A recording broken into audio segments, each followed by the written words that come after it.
in the presentation. So I'm now going to turn it over to Eve and Lisa. Next slide, please. Great.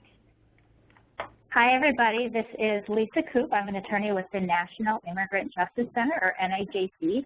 NIJC is based in Chicago, where we are an office of about 60 people, and we provide legal services to immigrants who don't have the resources to hire private attorneys. And we also have a satellite office in Goshen, Indiana, which is where I work.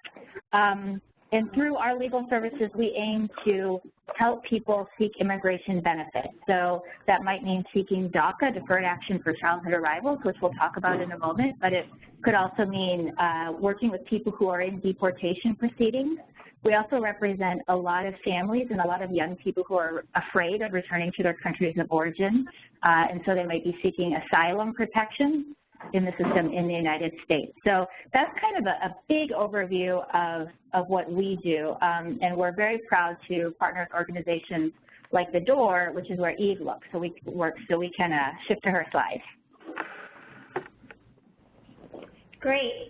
Good afternoon, everybody. My name is Eve Scotland, and I'm an attorney with The Door, a Center for Alternatives in New York City. The Door is a holistic youth services center here in New York. We provide every imaginable service to young people ages 12 to 21.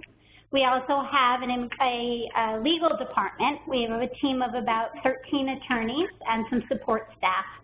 And while we practice in many areas of the law, a very important portion of our work is representing undocumented youth.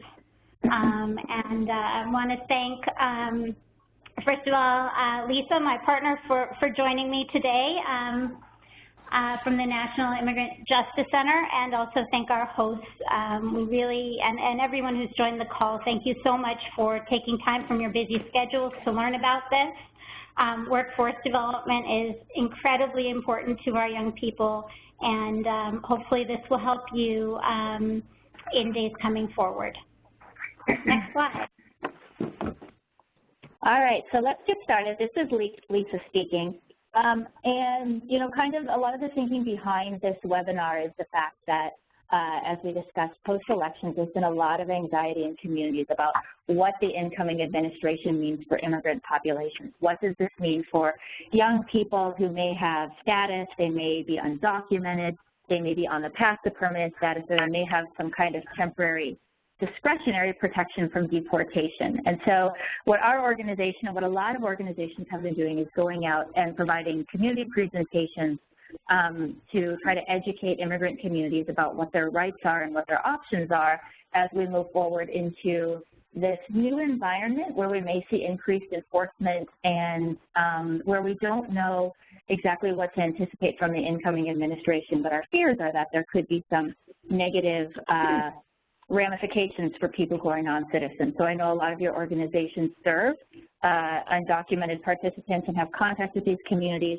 and a lot of people that you work with, and a lot of them will probably have come from mixed status families, so families where maybe the parents are undocumented even if the children have status. And so our aim today is to try and give some big picture guidance and also some really practical applications for how to respond in this really shifting environment. So the first thing to be aware of is kind of our basic civics lesson of what can this new administration actually do if the president-elect is to follow through with some of his campaign promises to really try to increase enforcement, try and deport undocumented immigrants.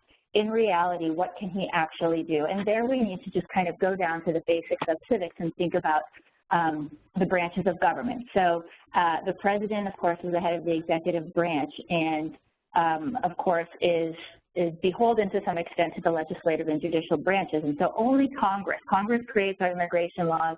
Congress has to debate and pass laws, and there's a process before any laws can change. So what we're hearing a lot in communities is that people who have asylum, people who have their green cards or their lawful permanent residency are very afraid that on day one of the new administration, that status will somehow be revoked. And that simply isn't possible under our existing laws. So it's really important for people to understand that some of their fears that they may be expressing probably can't or won't come to pass unless there's congressional action to change our immigration laws.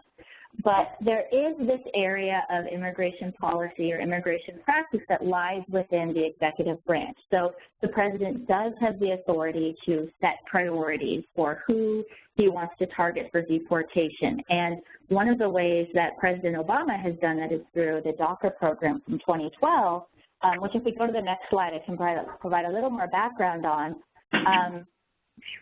So the DACA program is an executive action. So this is not a program that was created by laws passed by Congress. This was an initiative launched by the current administration through which they said, okay, we can't get Congress to pass good immigration laws. What we're going to do is identify a group of people that we believe should have the opportunity to work with authorization in the United States and have protection from deportation and continue contributing to their communities, because these are people that came here as children and have gone to school and have been contributing to their communities, and we want to provide some protection to them. So since 2012, somewhere in the realm of about 700,000 young people have secured this DACA status. So DACA, again, is Deferred Action for Childhood Arrivals, and this is a product of the executive branch. So this is a program or a policy initiative that the incoming administration would have the authority to scale down or terminate altogether if they wish. So we can switch to the next slide, and I'll provide a little more detail about who are these DACA individuals, who are the DACA youth, is how we often refer to them. So they're young people that came to the United States before they turned 16. So more often than not, they were brought into the country by their parents. Their parents made the decision to seek a better life for their families by coming to the United States, and they brought their children with them. So if their children arrived before the age of 16, and they were here in June of 2012, which is when the program was initiated, and they continued in the United States, and they could show that they were in school or they were pursuing a GED or they've been honorably discharged from the military and had no serious criminal records, then they could access this DACA protection. So we can go to the next slide. And through DACA, they got employment authorization and protection from deportation. And if you get that employment authorization card, what's so significant about that is that if you have this employment card or EAD, then you're able to secure a valid Social Security number. So you're able to work, you're able to get a driver's license, and you're able to really function in society. Oftentimes this meant that these young people were able to go on to college because they're able to work and support themselves in ways that they hadn't previously been able to do. So it's a really significant program, and as we looked at the last slide, there are more than 700,000 youth who have DACA status. So one of the things that people are very concerned about is that with the turn of the administration, the DACA program may be revoked. So let's go to the next slide and talk about what will happen if the DACA program is revoked. Now, we made this slide at the end of last week, and since then, you know, the president-elect has made some comments suggesting that maybe he'll come up with some sort of not necessarily protection, but he might be willing to reconsider fully terminating or revoking the program. We simply don't know how much weight to give those sorts of statements. There's also two senators, Senator Graham and Senator Durbin, who are introducing legislation in Congress that might be a way to extend the DACA program. So there we're talking about taking this executive action program and having Congress actually create a law that would give rise to a program that would protect the DACA youth, which could be very significant. But the reality is we are just on very uncertain ground. We don't know exactly what is going to happen. And so right now we need to weigh the risks and think about how best to advise our clients and our colleagues to move forward given the uncertainty of DACA. So what we're telling clients right now is if they haven't applied for DACA already and they believe they might be eligible for it, now is probably not the time to be filing an initial application for DACA if you haven't filed before. And the reason for that is because when you seek DACA, you have to turn over a lot of your personal information to the government in order to have your application approved. And since we don't know what sort of enforcement measures might be taken against people who have applied for DACA, we're recommending that people probably wait to file, and we'll see if there's some new law or if the program is extended by the new administration, but for now it's probably not worth the risk to file an initial application and share that information if the government doesn't already have it. Now, for people that already have DACA, they may wish to file a renewal in the hopes of the new administration allowing existing DACA, existing employment authorization that's tied to this DACA program to run its course. So maybe people would be able to get another 2 years of employment authorization and valid Social Security cards if they file a renewal. So that's a very different scenario if someone has already given their information to the government versus people that are at present unknown to the federal government. So let's go to the next slide. And this is just an overview of what happens to people if they have DACA now and it expires. You know, if the DACA program is terminated, then the work authorization would also be terminated. Any driver's license, most states have tied the length of their driver's license validity to the length of employment authorization. So for most people, if their employment authorization is terminated, they would also lose their driver's license. Their Social Security card has a stamp on the top that says valid only with employment authorization. And so similarly, if the DACA is terminated, then the Social Security number would no longer be valid for employment purposes. And for people who are considering renewing, and a question that comes up often is if they're not due to renew, should they be filing to renew now in the hopes of gaining some additional time in employment authorization status? And we think that if people might want to consider doing that, it's a little bit risky because it's possible the government might say that you're filing prematurely, and that might mean losing filing fees, but it probably wouldn't mean any other kind of negative ramifications other than potentially losing that fee, which is a hefty filing fee. Let's go to the next slide. So for people who have DACA or people that are DACA eligible, and this goes also for anybody who is undocumented or anybody who has unsure immigration status, as we face this new administration, it's important that people consult with attorneys or accredited representatives so that they can learn what their options are and so that somebody can give their case a really close look and examination and see what sorts of immigration benefits they might be able to seek. Because one of the things we learned in representing individuals seeking DACA is that somewhere north of 15% of them are actually eligible for more permanent forms of immigration relief.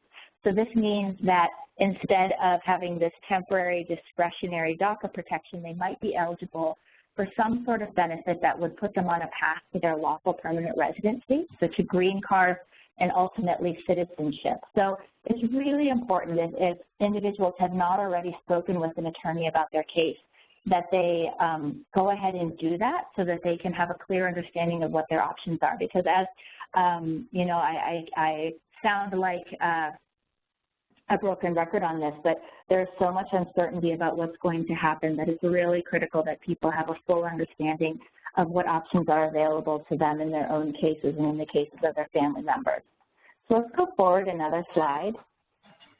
And here is, you know, it's a little bit of a fear-inducing slide because this is, you know, if we're pressed to think about what is our worst-case scenario, what could an incoming administration choose to do in terms of enforcement without the involvement of Congress. So remember at the beginning I talked about the president has authority to direct immigration enforcement and set priorities for people that that the administration would like to target for removal. And we know that this incoming administration has talked a lot about deporting undocumented people, deporting people who are perceived to have criminal issues in the United States. So there are a few things that it's really important that communities be aware of so that they can prepare for. We do expect to see more immigration raids happening in our communities, and we think it's very likely that people who have prior removal orders, so people who have been deported before, either they got stopped at the border and turned back, or maybe they went to immigration court and got a deportation order, or maybe they were scheduled for an immigration court hearing and they never went, in which case it's possible that they were ordered deported when they didn't show up for court. So those are people that could be a priority for removal, and those are people that in particular should be talking to legal counsel in order to figure out if there's a way for them to protect themselves against being sent back to their countries of origin. We expect to see more pressure placed on local governments to cooperate with federal immigration enforcement, so pressure on local police and local prosecutors to share information about undocumented individuals or non-citizens who come into their custody. This is something that was pushed back on quite a bit during the Obama administration and has made some progress, but we think it's very possible that there will be erosions in that area. And people who get arrested for minor things like driving without a license or speeding or something like that, anytime you come into contact with law enforcement, those could be points of contact that could lead to federal immigration enforcement if the federal government is successful in compelling local law enforcement or convincing local law enforcement to share information and cooperate with them. We do expect to see even more militarization of the southern border. If you've ever visited down there, you know that there's already a lot of fencing and infrared equipment and, you know, sensors in the earth and all sorts of things.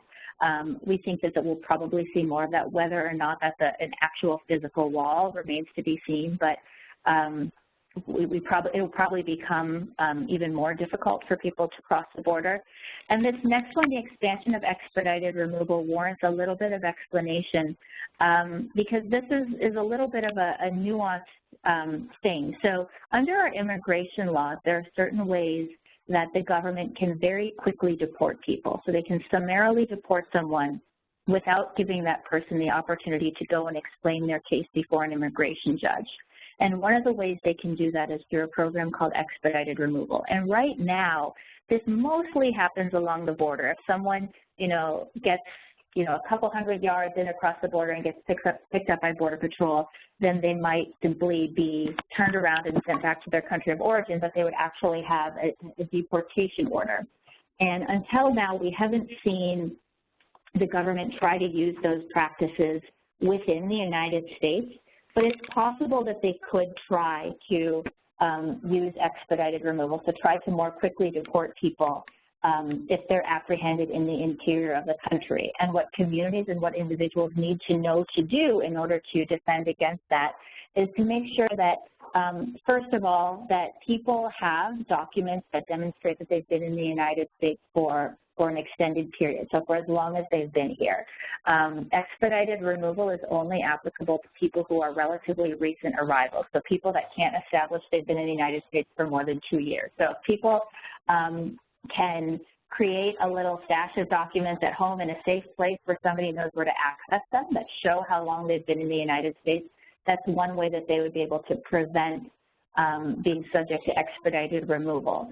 Another way to stop expedited removal is if somebody is afraid of returning to their country of origin. So if someone comes from Mexico and they're worried about the cartels targeting them, if they come from a place where they fear extortion, where they fear they'll be targeted because they'll be perceived to be Americanized, or if there's any reason why they're afraid of return, if they are a sexual minority and feel they'll be targeted because of that, if they come from Central America or other parts of the world where there are gangs or other forms of violence that they fear, then that is something that they should articulate as soon as possible to immigration officials if they're apprehended, because the government can't deport someone who is asserting a claim for asylum without first giving them a chance to explain their case to at least an immigration officer, if not an immigration judge.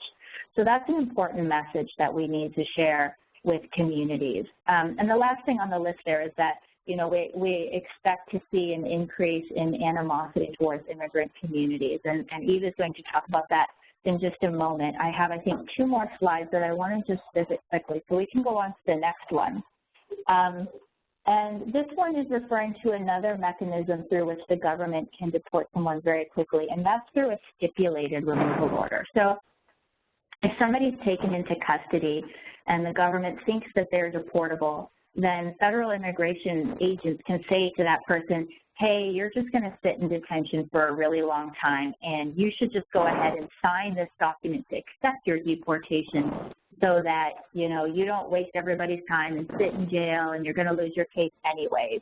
And so people are oftentimes really pressured to accept deportation when in fact many of them in deportation proceedings are actually eligible for defenses against deportation. So this is another reason why it's really important for people to talk to attorneys before this happens, if at all possible, so that they can have an idea of what their options are if they are placed in removal proceedings. But anybody who is apprehended by immigration should probably avoid signing a stipulated removal order, because it's awfully hard to rescind that once somebody signs that removal order, and the government is pretty good about getting people deported back to their countries of origin pretty quickly once they sign that document. So our messaging to the community needs to be, you need to not sign these documents if you're taken into custody, because in all likelihood you have immigration options that are available to you.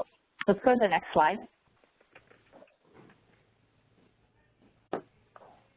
All right, and I'm going to hand it over to Eve. We'll pause here for questions. I don't know if any questions have come in. I know I've given a lot of sort of complicated information, but if anyone has questions, we can pause to take a few questions now and then move on to Eve's section about what we can do to be preparing our communities and our participants for these changes.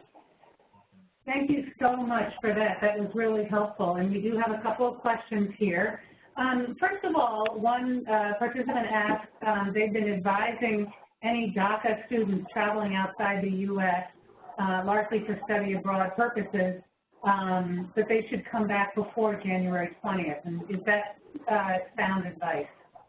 Yeah, I think that's really good advice because, again, it's possible. Our fear is that the incoming administration is going to attempt to terminate the DACA program on day one. Now hopefully they won't do that. It's possible that they won't do that. But if suddenly the basis for somebody's permission to be in the United States is revoked while they're abroad, it could become very difficult to re-enter the United States, if not impossible, to re-enter the United States on this special permission that you get by virtue of having DACA status. And so I think that is very sound advice, and I think people should be very careful about traveling abroad on advanced parole, which is what that permission is called. Okay, thank you very much. And another question, when someone is detained by federal agents, does the government offer them an attorney, or do they have to, their family has to get an attorney for them? No, that's a really good question. I think a lot of people are accustomed to the criminal justice system where if you're charged with a crime and you can't afford an attorney, then an attorney is provided for you. That is absolutely not the case in immigration proceedings. There is no appointed counsel, even for very young children, even for people with mental disabilities.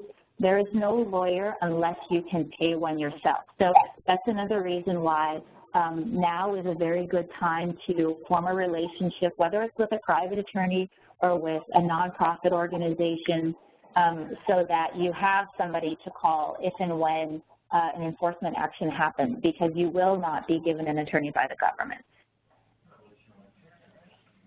Okay, thank you. Those are the questions that we've gotten so far, so I think we can just keep going.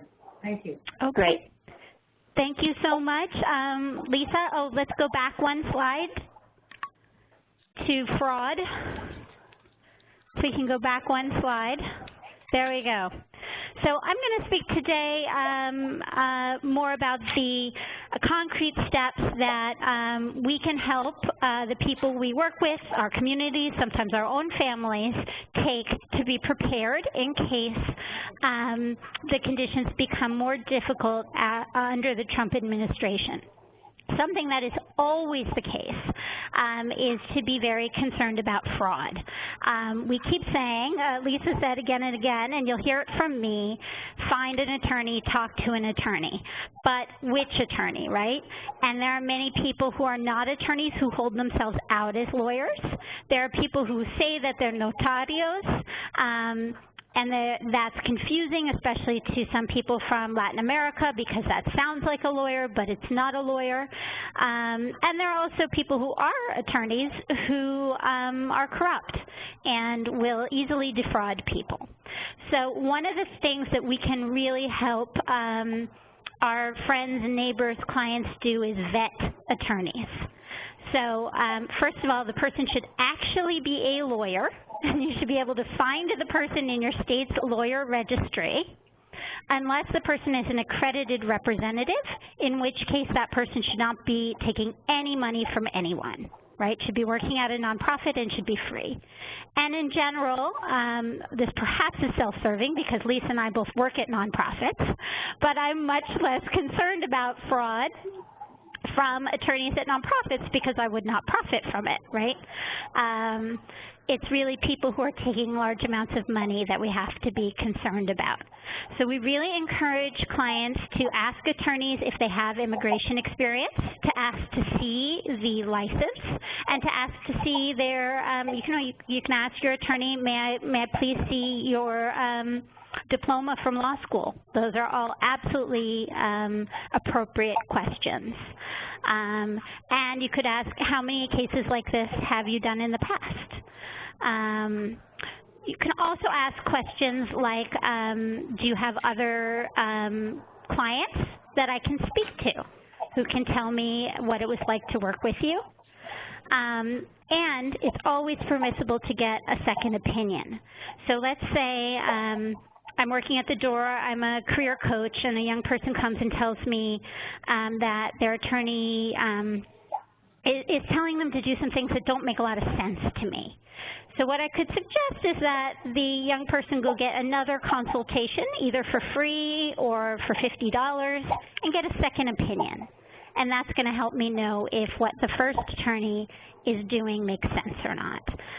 This is always a struggle because people are desperate. And when people are desperate, they'll hand over cash sometimes even when they do sense that something is not quite right. And every immigration attorney I know has had people come in who paid $5,000, $7,000 to someone who never did anything for them. So we really want to support people as much as we can in helping them to find an attorney. Okay, next slide.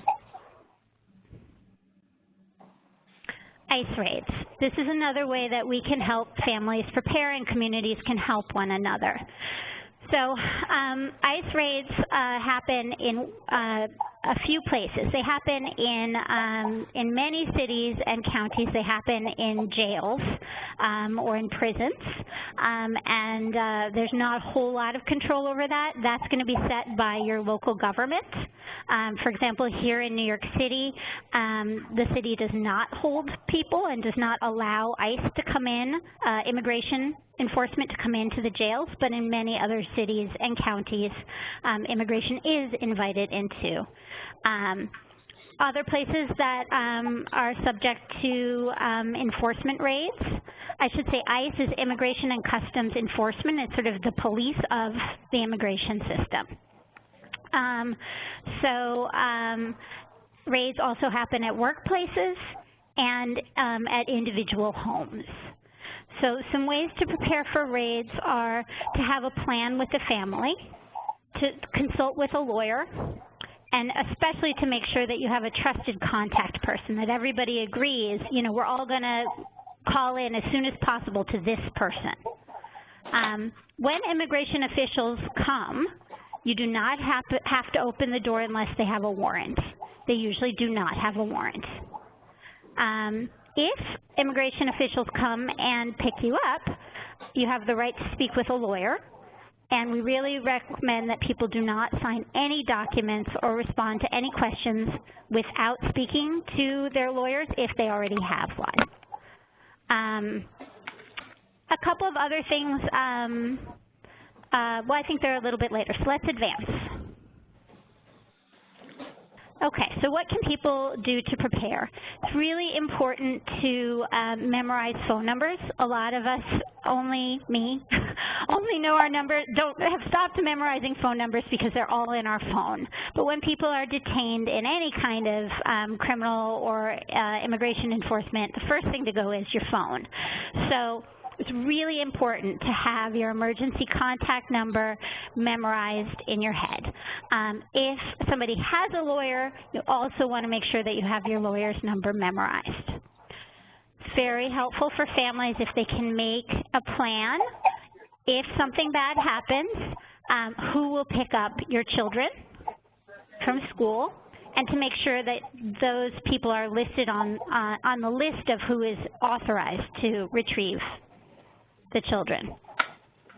People should gather all the important documents and save them in a safe space, and they should tell their contact person, their trusted person, where those are.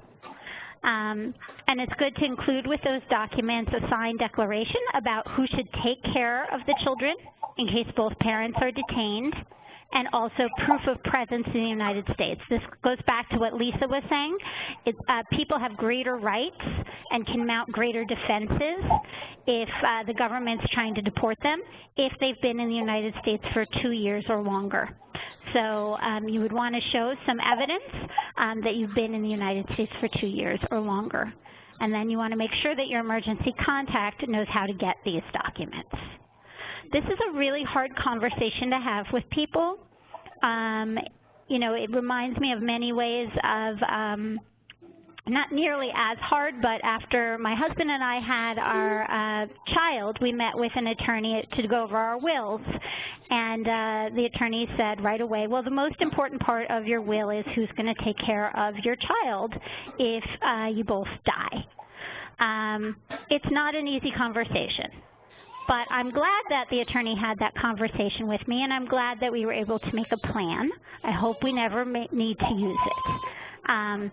But by helping us make a plan, she helped us protect the thing that is most important to us. And so we want to support families, if they're ready, to make that kind of plan. All right, next slide. Best practices. So this is a little bit more fun. How do we, this is really best practices in working with immigrant youth and families. So how do we message to the people we work with that we are safe people to come to talk about immigration status and to talk about their concerns? And there's some really basic things that we can do that help our young people and our families know that we are trusted resources. One is visual messaging. This is something like putting up a poster on the wall in your agency that says, no person is illegal. Or any kind of pro-immigrant message. Is going to be really helpful. Here at the door, we are also a safe space for lesbian, gay, bisexual, transgender, and questioning youth. And so in various places we have the pride flag, the rainbow flag, in various ways around the building. And that messages to young people that it's okay for them to talk to us about their sexuality. It's okay to, for us, it's okay for them to reveal to us if they are LGBT, and that, you know, that we're going to support them in that. And the same is true about immigration status, also buttons, all different things like that. A statement of support from adults or leaders is really important, whether it's at the opening of a meeting, if you have a potluck evening, if you have a, you know, some sort of pizza night, a very soft statement about, you know, the value that immigrants bring to the United States, the value that immigrants bring to the workforce, is a non-political statement that still lets people know that they're welcome in our spaces. It's also really helpful to remind young people and families about confidentiality, that the services you provide are confidential, and that, you know, you need a certain kind of release in order to basically the young person or family's permission in order to reveal that information. I'm sure, you know, many of us have exceptions to that, but in general, the young people's information is confidential with us. I think the careful use of language is also very important. So here at the door, we talk about people being undocumented or documented, or we ask people if they are citizens. We really avoid using the term illegal aliens. In my experience, when young people hear the term illegal alien, they shut down and they are no longer going to speak to us about their immigration status or come to us to help them solve problems. And And then separating fact from rumor is a really important role that adults can play. So we have found that in various immigration communities around New York, rumors can start very fast. People hear from their niece, they hear from their downstairs neighbor that there's a raid or that there was a raid on a church. And sometimes after we really have time to do some digging, we'll call the church, we'll call the newspapers, we'll call the local immigration enforcement office, and we will find out that there was not such a raid. So we always want to be respectful of the concerns that our young people bring to us. But when we understand just how great the fear is and how fear can compromise people's sort of ability to step back and analyze a situation, we realize how important it is for us to help communities separate fact from rumor and to bring down the panic level as much as possible. Okay, next slide. Great. So, not surprisingly, our young people, our immigrant youth are under a lot of stress. Many of them were already under a lot of stress. The young people that you're working with in workforce development are already, my understanding is, disproportionately low income. They may feel that they're already behind in their lives in certain ways. They've missed some opportunities.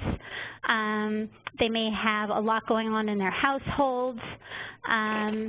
They may be struggling to learn English. And now they are hearing some true things and some rumors about how hard life is going to get for them in the United States. So things are going to get even harder. There's also, for example, in New York City, been an increase in hate crimes just since the election results were announced, particularly against Jewish people and Muslims. So it's a tough time for people. So it's great if you can help your staff recognize behavioral health problems. In large part, this is going to be mental health problems, but you also could be seeing drinking or drug use that's out of character, that may be triggered by, you know, a feeling of insecurity and fear.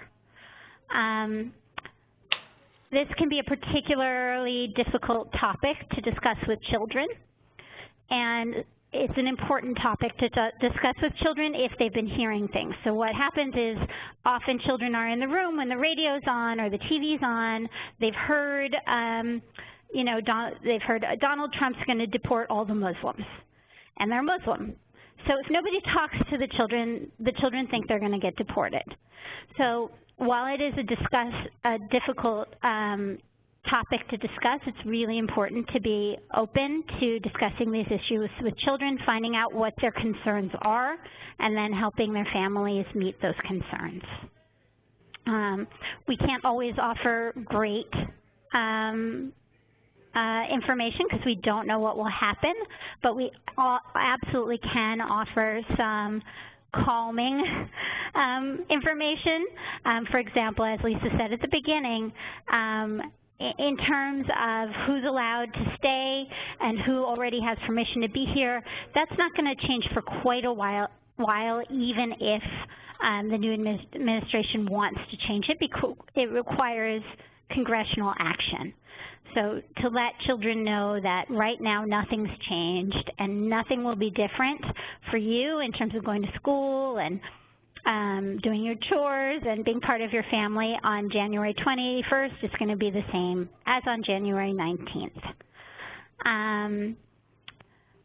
So it's really important for mental health that we as an adults both model appropriate behavior and also respond appropriately to things like racist or xenophobic name-calling, disparaging remarks, again, to make sure that our classrooms, our centers are safe places for our young people. The next bullet is support and guidance around safety planning. That harkens back to sort of the worst case scenario, and that's really a discussion to have with adults about do they have a plan, would they like to make a plan, if they think that they are priorities, or there anyone in the household would be a priority for deportation, would they like help making a plan about what to do if that happens. It's also very important to have referrals to behavioral health providers. This can be easier said than done. In most states, people who are undocumented, both children and adults, do not have access to health care insurance, to something like Medicaid. In some states, New York, California, and a few others, children do. So it's important to know that. If you're a state in which undocumented children are not eligible for health insurance, then you want to try and find a sliding scale clinic if there is one near you. Again, there are going to be some parts of the country where there's no such thing. If there's no such thing, then we go to the very last, but still good to have, which is what is the 1-800 number that you can call if you're with somebody who's really in a lot of distress. If a young person comes in and is suicidal, who are you going to call? Lastly is referrals to legal services providers. Lawhelp.org is a great place to go, and Lisa and I are also available to help after this call if you tell us where you're located to try and hook you up with free or low-cost legal services providers in your community. Next slide.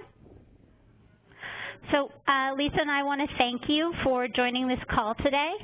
Again, we are so grateful for the work that you do with young people in the workforce development arena, and we want to support you however we can in being there and being strong and giving good advice to the immigrant youth and families that you serve.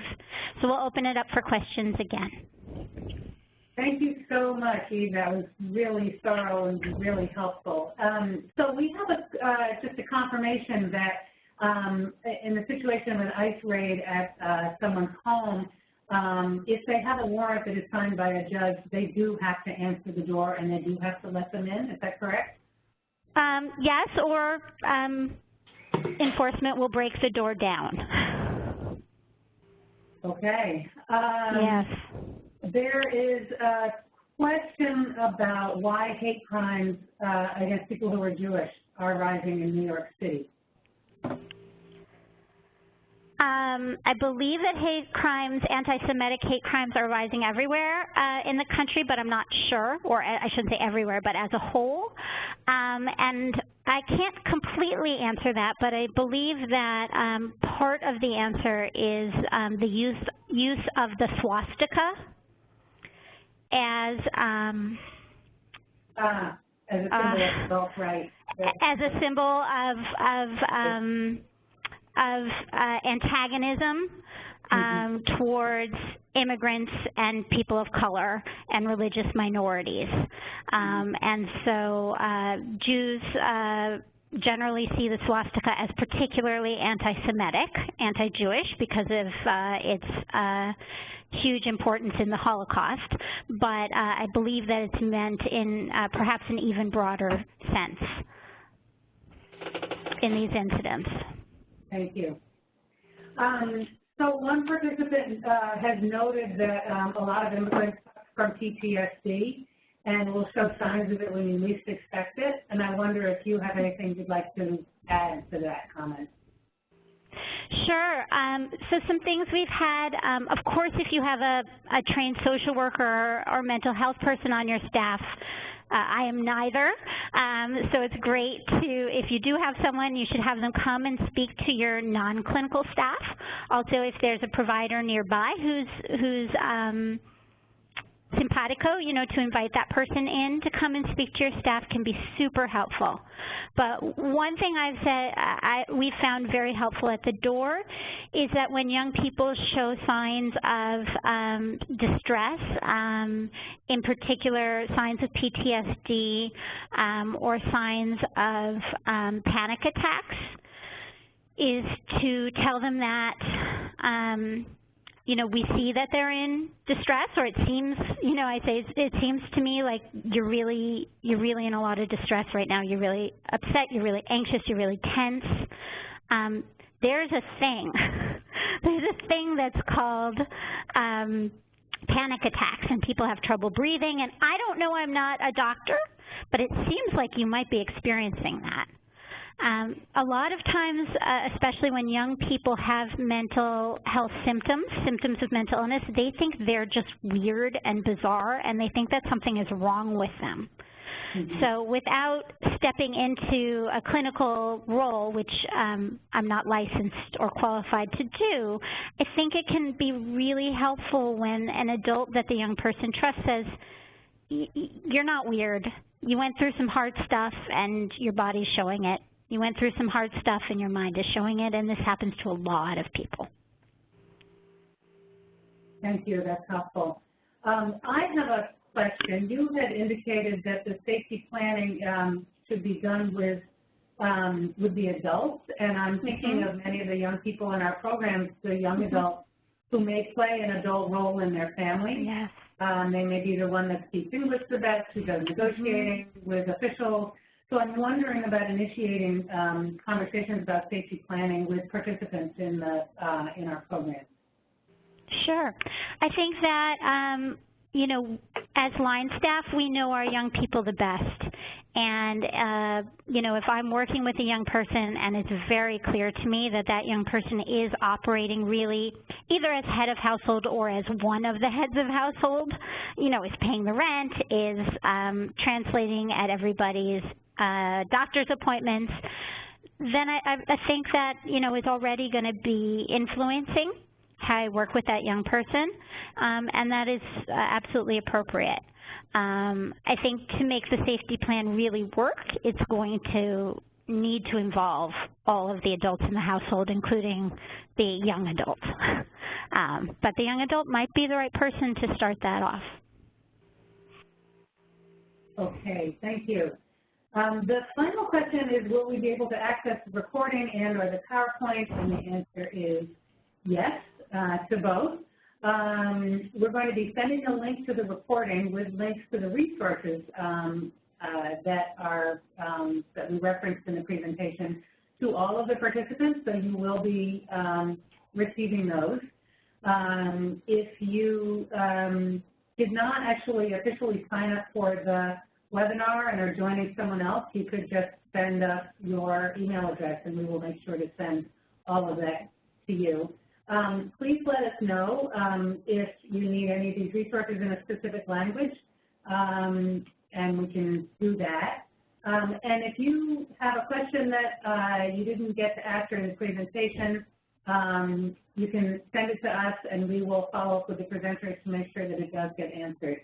And I want to note that Eve and Lisa said that they would be happy to help you connect with resources in your area in some of the areas that they mentioned, like legal resources, which I think is a fantastic offer. Thank you so much.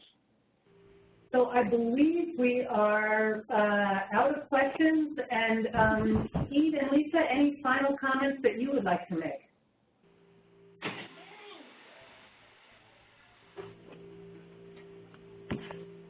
No, just to echo Eve's thanks to all of you for the very important work that you do and for being these representatives of good welcome and stability for the youth and the immigrant families that you're coming into contact with. We're really proud to be able to partner with groups like yours, and thank you so much for taking time out of your afternoon to have this discussion. Wonderful. Thank you so much. Okay, everybody, thank you. Have a great rest of the day. Thank you.